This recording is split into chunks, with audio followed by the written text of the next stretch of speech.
यशायाह भविष्यवक्ता का किताब 63वां अध्याय का 13वां वचन।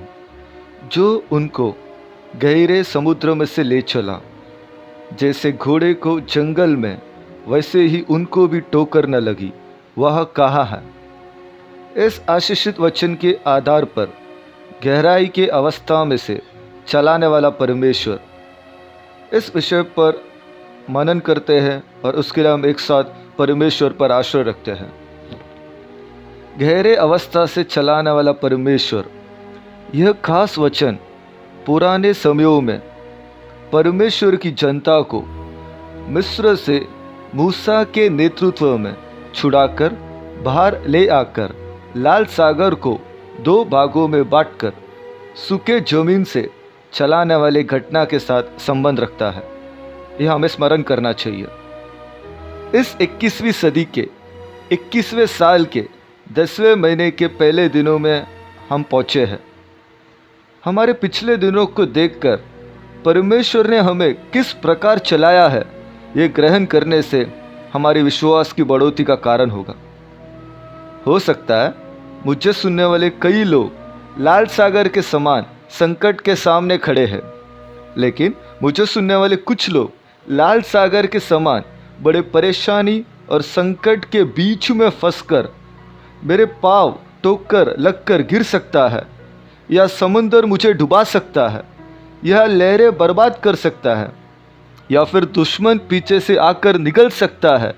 इस तरह भयभीत होकर कोई भी है तो आप विश्वास कीजिए, गहराई में से चलाने वाला परमेश्वर विश्वास हो किया है। आपके जिंदगी के खिलाफ उठने वाली लहरें हो या तूफान हो या शैतान के कोई भी योजना को आपको बर्बाद करने या डुबाने नहीं होगा, कारण उसमें बिल्कुल शक्ति नहीं है। आपको गहराई में से चलाने वाला परमेश्वर आज भी सर्वशक्तिमान है। इस दिन में परमेश्वर ने हमें जो वचन दिया वो हमारे हृदय में प्रकाशित होना चाहिए। परमेश्वर ने अपनी जनता को समंदर में से पुराने समय में जो पार करवाया, वो अनजाने में नहीं या कड़ी मेहनत उसके पीछे प्रभु ने किया नहीं, परंतु समंदर को दो भागों में बंटकर जिस प्रकार एक घोड़ा जंगल में तेज रफ्तार से दौड़ता है, उसी प्रकार संकटों के बीच में प्रभु ने अपनी जनता को चलाया है। ये हमें स्मरण करना चाहिए। अन्य जानवरों के मुताबिक घोड़ा सबसे तेज दौड़ने वाला जानवर है। उसके ऊपर का सवारी कोई भी बड़े संकट का सामना करने के लिए शक्ति पाया हुआ एक जानवर है। जिस प्रकार से एक घोड़ा जंगल में तेज दौड़ता है, संकटों के बीच में लाल सागर को दो भागों में बांटकर हमें भी तेज दौड़ाने के लिए परमेश्वर शक्तिमान है। परमेश्वर की प्रजा इस्राएल का पीछा करते हुए उन्हें पकड़ने के लिए फिरौन अपने खास 600 रथों को मिस्र के सारे रथों को मिलाकर और उन सबों पर सरदारों को बिठाकर अपनी सेना के साथ परमेश्वर की जनता को लक्ष्य बनाकर उन्हें पकड़ने के लिए पीछा कर रहा है।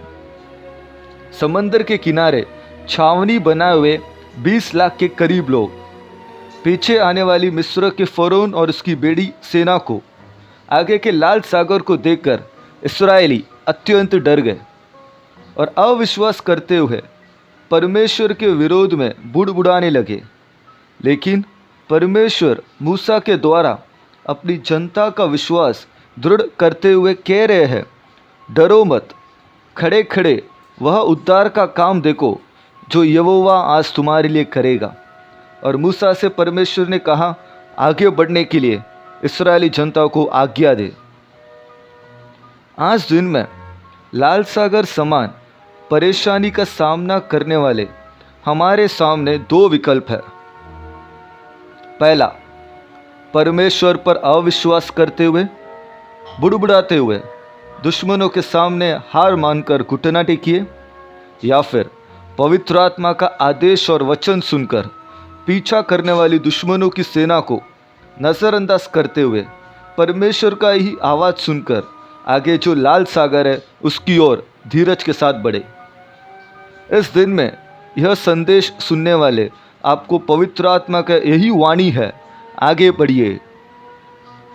समुद्र के समान परेशानियों में जिस प्रकार एक घोड़ा जंगल में तेज दौड़ता है, आपको गहराई में से चलाने के लिए परमेश्वर आज भी सच्चा है। उतना ही नहीं, तुम्हारा पीछा करने वाले फिरौन और उसकी सेना के समान दुश्मन की सेना के रथों के पहियों को भटका कर दुश्मनों को बर्बाद करने वाला परमेश्वर आपका भी पीछा करने वाले दुश्मनों को बर्बाद करते हुए एक संपूर्ण जीत देने परमेश्वर आज भी सर्वशक्तिमान है। हम प्रार्थना करते हैं।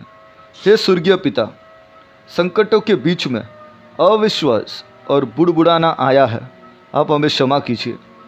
आपका आवाज़ सुनकर विश्वास के साथ गहराई में आगे बढ़ने आप हमारी सहायता करें।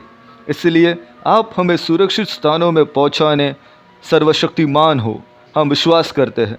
यीशु मसीह के नाम से आमीन।